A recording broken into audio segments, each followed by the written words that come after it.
Hello दोस्तों, स्वागत है आपके अपने यूट्यूब चैनल दीक्षा स्टडी में। आज हम क्लास 10th के जो विद्युत धारा पाठ है फिजिक्स का, उसको लेकर आए हैं। उसके जितने ऑब्जेक्टिव क्वेश्चन बनने वाले हैं उस सब के बारे में हम लोग पढ़ेंगे। विद्युत धारा और उसके परिपथ से जितने इम्पोर्टेंट क्वेश्चन होंगे बिहार बोर्ड लेवल का, वो सभी क्वेश्चन को हम लोग देखेंगे दोस्तों बारी बारी से। तो चलिए दोस्तों शुरुआत करते हैं। तो पहला क्वेश्चन है हम लोगों के पास। ये बिहार बोर्ड में जितना क्वेश्चन दोस्तों हम बताने वाले हैं वो सब कहीं ना कहीं बिहार बोर्ड में एक बार दो बार पूछा गया क्वेश्चन है। इम्पोर्टेंट क्वेश्चन होगा आपके लिए। तो चलिए दोस्तों, पहला क्वेश्चन है कि एक इलेक्ट्रॉन पर कितना आवेश होगा। क्वेश्चन है कि एक नंबर क्वेश्चन आप देख रहे हैं कि एक इलेक्ट्रॉन पर आवेश होता है। तो एक इलेक्ट्रॉन पर जो आवेश होगा आपका वो हो जाएगा ये ऑप्शन नंबर सी, 1.6 गुने 10 के पावर -19 कूलाम्ब। याद रखेंगे, बहुत ही इंपॉर्टेंट क्वेश्चन है एक नंबर। तो चलिए दोस्तों 2 नंबर क्वेश्चन देखते हैं।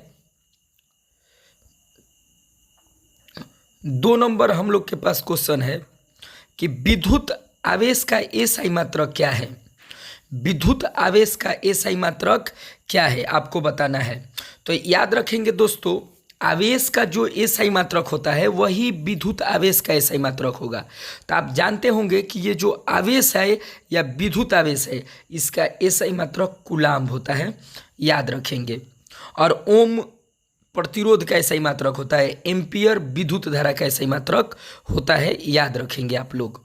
चलिए 3 नंबर क्वेश्चन देखते हैं हम लोग कि 1 माइक्रो एम्पियर के तुल्य कितना विद्युत धारा होगी। देखिए दोस्तों, इतना बार क्वेश्चन ये पूछा है, देख लीजिए यहाँ पर। देखिए ये कितना बार पूछा है, 18 में, 21 में, 22 में। 1 माइक्रो एम्पियर के तुल्य कितना विद्युत धारा होगी। तो जो इसका आंसर होगा दोस्तों ऑप्शन नंबर सी हो जाएगा। 10 के पावर आपका हो जाएगा ये 6 माइनस में 10 के पावर -6 एम्पियर होगा। एक को एम्पियर पढ़ेंगे क्योंकि विद्युत धारा के सही मात्रक एम्पियर होता है। तो 10 के पावर 6 एम्पियर होगा। याद रखेंगे 1 माइक्रो एम्पियर में विद्युत धारा पूछेगा तो 10 के पावर 6 होगा माइनस में। चलिए 4 नंबर क्वेश्चन देखते हैं कि धारा मापने। 4 नंबर क्वेश्चन है हम लोग के पास कि धारा मापने में किसका उपयोग होता है। तो आप ऑप्शन देख रहे हैं, धारा मापने में एमीटर का होगा, वोल्टमीटर का होगा, अमीटर का होगा, मानोमीटर का होगा। तो कौन होगा इसमें से आपको बताना है। तो ऑप्शन हो जाएगा एक, जो ए ऑप्शन है is the right answer this question. यानी 4 नंबर क्वेश्चन का आंसर हो जाएगा ऑप्शन नंबर ए, एमीटर। ये हो जाएगा एमीटर। चलिए दोस्तों अगला क्वेश्चन देखते हैं 5 नंबर कि बैटरी से किस प्रकार की धारा प्राप्त होती है। तो आप जानते होंगे कि बैटरी से डीसी धारा प्राप्त होता है, डीसी, जिसको दृष्ट धारा बोलते हैं। इसका पूरा नाम डायरेक्ट करंट होता है। ऑप्शन नंबर ए हो जाएगा। तो चलिए दोस्तों अगला क्वेश्चन देखते हैं। अगला क्वेश्चन है कि एमीटर को विद्युत परिपथ में कैसे जोड़ा जाता है।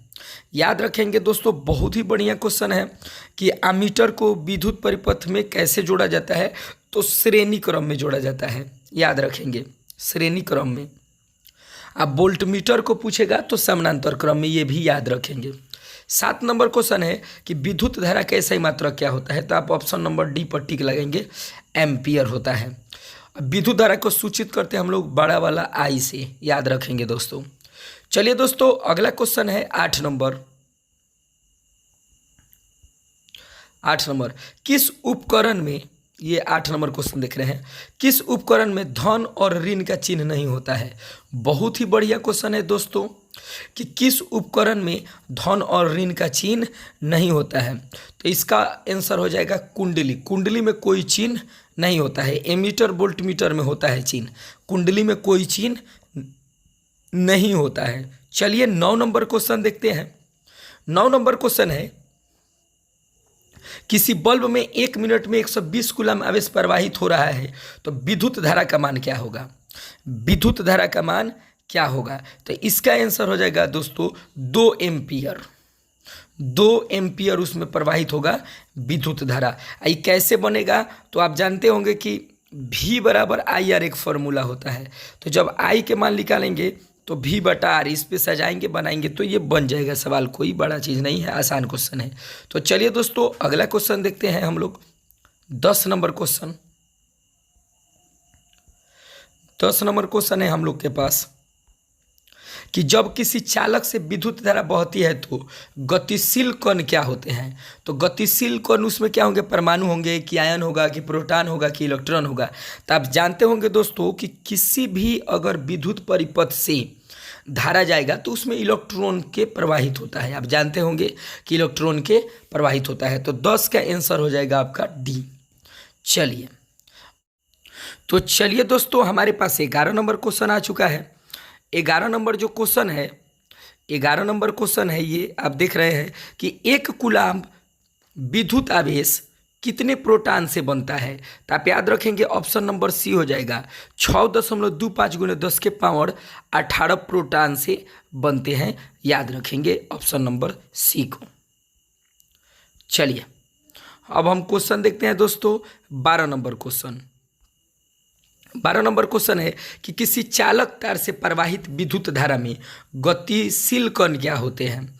वही सेम क्वेश्चन है दोस्तों, कोई अलग क्वेश्चन है। जो आगे हम बताए हैं इलेक्ट्रॉन ही होगा।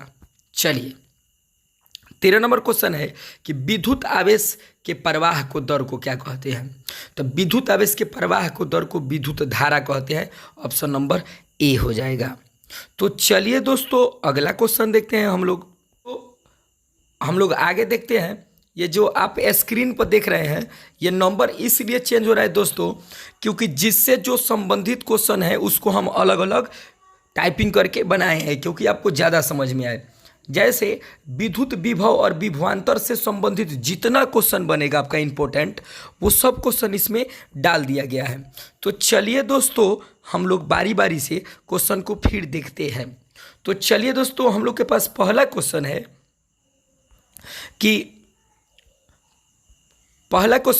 कि विभवांतर का एसआई मात्रक क्या होता है? आपको बताना है कि विभवांतर का एसआई मात्रक क्या होता है। तो आप जानते होंगे कि विभवांतर का एसआई मात्रक वोल्ट होता है। बढ़िया क्वेश्चन है दोस्तों। अगला क्वेश्चन है 2 नंबर कि किसी वोल्ट मीटर में स्केल पर 0 वोल्ट और 1 वोल्ट के बीच 20 विभाजन चिन्ह है तो उसमें वोल्ट मीटर का अल्प मापांक क्या होगा? तो इसका जो आंसर होगा दोस्तों ऑप्शन बी हो जाएगा, 0.5 हो जाएगा। तो चलिए दोस्तों अगला क्वेश्चन देखते हैं।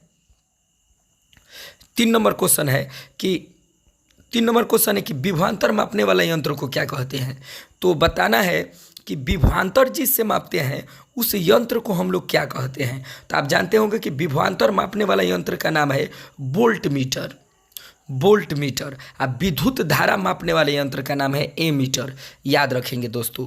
चलिए दोस्तों अगला क्वेश्चन देखते हैं। 4 नंबर क्वेश्चन देखते हैं हम लोग। 4 नंबर क्वेश्चन है कि 1 वोल्ट बराबर होगा। 4 नंबर बहुत ही बढ़िया क्वेश्चन है, बहुत अच्छा क्वेश्चन है कि 1 वोल्ट बराबर होगा। तो 1 वोल्ट यानी कि वोल्ट का आपको सूत्र बताना है। ये क्वेश्चन यही बोल रहा है। तो ऑप्शन ए हो जाएगा। 1 वोल्ट में जूल मतलब 1 जूल बटा 1 कूलाम होता है, लेकिन इसको जूल बटा कूलाम भी हम बोल सकते हैं। इसको ऐसे भी लिखा जा सकता है J/C ऐसे। चलिए दोस्तों 5 नंबर क्वेश्चन देखते हैं हम लोग। 5 नंबर क्वेश्चन है हम लोग के पास कि 12 वोल्ट विभवांतर के 2 बिंदुओं के बीच 2 कूलाम आवेश को ले जाने में कितना कार्य किया जाता है? बहुत ही बढ़िया क्वेश्चन है। कार्य के फॉर्मूला से बन जाएगा दोस्तों। तो ये ऑप्शन डी हो जाएगा, 24 जूल इसका आंसर हो जाएगा। देख लेंगे आप लोग। चलिए अगला क्वेश्चन है कि वोल्ट भी बराबर होता है, आपको अभी बताया है, ऑप्शन बी हो जाएगा J/C के बराबर होगा। J/C के बराबर होगा। चलिए 7 नंबर क्वेश्चन देखते हैं। 7 नंबर क्वेश्चन है कि निम्नलिखित में से कौन सा सत्य है? तो ऑप्शन आपको अभी बताए हैं कि जूल बराबर आप लिख सकते हैं कूलाम गुने वोल्ट। ये ऑप्शन सही होगा। ये सूत्र है जूल बराबर कूलाम गुने वोल्ट। तो चलिए दोस्तों अगला क्वेश्चन देखते हैं हम लोग। फिर आपका टाइपिंग अलग है। ओम्स के नियम से संबंधित जितना भी प्रश्न बनने वाले हैं ऑब्जेक्टिव, उसको हमने इसमें कवर किया है। ओम के नियम से जो बनने वाले क्वेश्चन हैं। तो चलिए दोस्तों बारी बारी से हम लोग देखते हैं। ओम के नियम है, तो इसमें ओम का नियम पहला ही ऑप्शन हो जाएगा V बराबर आई आर। V बराबर आई आर होता है ओम के नियम। तो आप लोग देख लेंगे एक बार अच्छे तरीक़ा से दोस्तों, V बराबर आई आर होता है ओम के नियम। तो चलिए दोस्तों हम लोग अगला क्वेश्चन देखते हैं। 2 नंबर क्वेश्चन है, रियो एस्टेट का उद्देश्य रियो एस्टेट का उद्देश्य क्या है? तो आप जानते होंगे कि रियो एस्टेट का उद्देश्य यही था कि धारा के परिणाम में वृद्धि या कमी। ये ऑप्शन नंबर सी हो जाएगा। वो एक वैज्ञानिक का नाम है, वो ये बताए थे या तो धारा के मान में वृद्धि होगा या कमी होगा। तो चलिए दोस्तों 3 नंबर क्वेश्चन देखते हैं हम लोग। 3 नंबर क्वेश्चन है कि किसी कुंडली का प्रतिरोध ज्ञात करने का सूत्र होता है, मतलब किसी कुंडली के प्रतिरोध ज्ञात करने के लिए सूत्र है। ये चारों ऑप्शन में आपको बताना है कि प्रतिरोध का सूत्र क्या होगा। आप जानते होंगे कि प्रतिरोध को हम लोग आर से सूचित करते हैं, रिप्रेजेंट करते हैं आर से। तो आर से रिप्रेजेंट करते हैं तो आपको बताना है कि कौन इसमें फॉर्मूला सही होगा। आप जानते होंगे कि प्रतिरोध बराबर एक सूत्र होता है दोस्तों, आप जानते होंगे कि प्रतिरोध बराबर ये फॉर्मूला होता है ऑप्शन नंबर सी, आर बराबर V बाई आई का प्रवाहित धारा के बीच आई के बीच संबंध है, प्रवाहित धारा आई के बीच संबंध है। चलिए दोस्तों हम लोग 4 नंबर क्वेश्चन देखते हैं। 4 नंबर क्वेश्चन है कि किसी चालक के छोरों के बीच विभवांतर V, प्रतिरोध R एवं प्रवाहित धारा I के बीच संबंध क्या होता है? तो आप जानते होंगे कि एक फॉर्मूला का निर्माण होगा, जब ये तीनों साथ में हैं तो R बराबर V बटा आई हो जाएगा। वही प्रतिरोध का सूत्र यहाँ पर निर्माण करेगा ऑप्शन नंबर सी। इसमें भी ऑप्शन नंबर सी था। तो चलिए दोस्तों हम लोग 5 नंबर क्वेश्चन को देखते हैं। 5 नंबर क्वेश्चन है कि एक विद्युत हीटर कुंडली जिसमें प्रतिरोध 55 ओम और वोल्ट में है 220 वोल्ट स्रोत से विद्युत धारा लेगी तो उसका मान क्या होगा? तो 4 एम्पियर होगा दोस्तों। ये सूत्र से बनेगा, आप देख लेंगे। तो चलिए दोस्तों इसी के साथ हम लोग विद्युत धारा के जितने इंपॉर्टेंट क्वेश्चन थे उसको तो कवर कर लिए। अगर